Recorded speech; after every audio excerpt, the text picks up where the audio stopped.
Welcome to this Steadyhand update. I'm Tom Bradley, Chair and Chief Investment Officer of Steadyhand Investment Funds. Today we're going to talk about the Income Fund. And with me to do that is David George. David is the co-head of fixed income at Connor Clark and Lunn Investment Management. Welcome, David. Thank you, Tom. Now I understand there's some congratulations in order. You've been named co-head of the fixed income department. Still have your duties as head of the credit team. And certainly, Salman, in my observation, has been that the firm has been investing in people and in technology a lot in the recent years. Maybe that's a good excuse to just talk a little bit about the team. Sure, yeah. No, I'm very excited with my new position. Obviously, we have a great team and have worked with you for a long time. In terms of the team itself, you're right. We've had substantial growth over the last few years. So a couple of years ago, we would have been close to about 10 billion in fixed income assets. Today, we sit a little over 14 billion, so we've had nice growth. But with that growth, we've been conscious of trying to reinvest in the team. So over the last 5 years, we've added about 8 professionals to the team. That's almost a doubling of our team.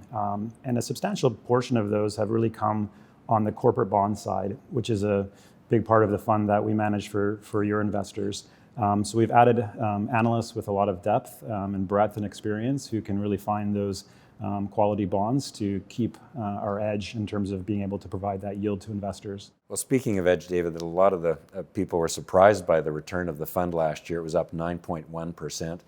Maybe that's a good place to start. Why don't we talk about what drove that return in 2019? Sure. Well, the fund has always been more than just a corporate bond fund. As you know, we do hold high quality corporate bonds in the fund, which is a core part of our holding. But in addition to that, we hold real estate investment trusts, so REITs, as well as dividend paying high quality equities. For 2019, what we saw is that because of the quality of assets that we own in the portfolio, other investors in the market were also seeking similar assets that had good dividend or coupon payments like the type of assets that we own. So the actual prices of those assets got bid up as other investors were seeking the type of things that we owned. So it was really across the board in our core bonds as well as our equities that we experienced such a good return last year. And I guess rates declining through the year, at least a little bit, boosted bond returns? That's right. So declining interest rates, obviously the interest rate drops and the price goes up. That helped our case as well as the premium that investors were seeking for corporate bonds declined, which increased the price of corporate bonds as well.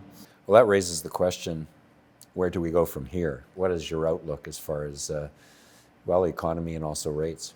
Yeah, 2019 was an interesting year.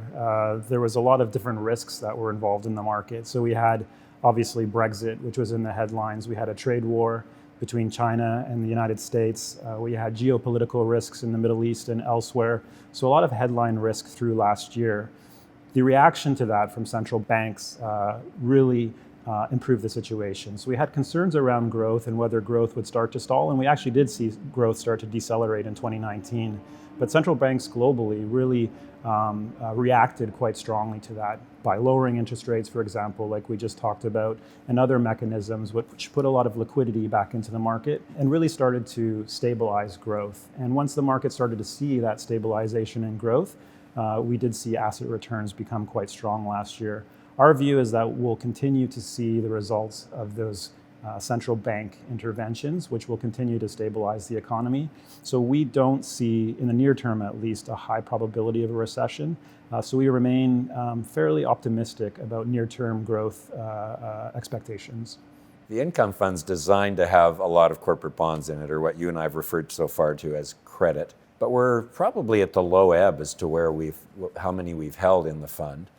Maybe you could explain why a fund that's designed that way, that has a high-octane credit team like you oversee, is so low on corporate bonds today. Sure. As you know, the type of investments we try to make have always been conservative. So we're looking to buy high-quality companies that provide a good return to our investors, but a very safe return. As we went into 2019, the environment, people were worried about it. So everybody was seeking high quality assets that provided a good income. So basically everybody was looking for the type of assets that we held in this fund. And so they increased the prices of that like we talked about. So what we started to see over the course of 2019 was that valuations of corporate bonds started to look less and less attractive to us. So the premium we were getting to hold these high quality companies started to get smaller and smaller. as other people were looking to buy the same assets. And so we decided that we don't think for a decent amount of those types of assets that we're getting paid enough of a risk premium to hold those. And so we see opportunities in other types of assets where we think the reward is better relative to the risk that we're taking.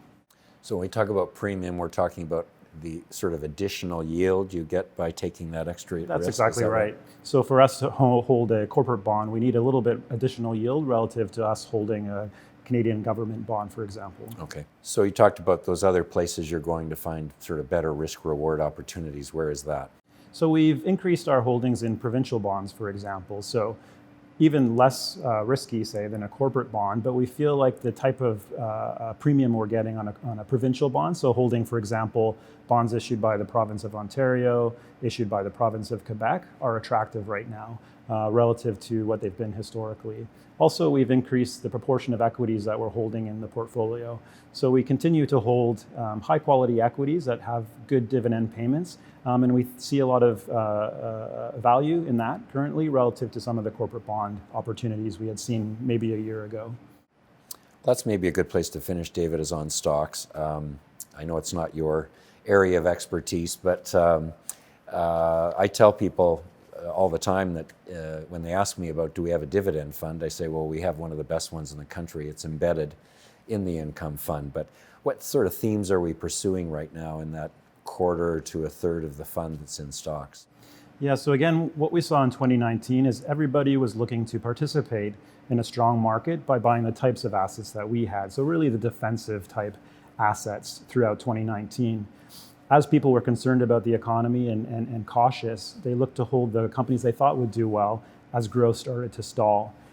What that did was it drove valuations to levels that were less attractive to us for some of those defensive type stocks. We still hold a decent proportion of those, but we started to see opportunities in a different area, so more cyclical type equities. So for us, given our outlook on the economy being not strong growth, but we don't think we're going to see a recession anytime soon, we think it's been a decent opportunity for us to move a little bit into some of those cyclical type stocks, still very strong, still very high quality, but offer us better valuations in the current environment. Well, I think we'll leave it there. Thank you for coming down today. I think it really helps our viewers understand the fund a little bit more. And I certainly encourage anybody watching this, if you have more questions, don't hesitate to give us a call. We'd love to talk about the income fund.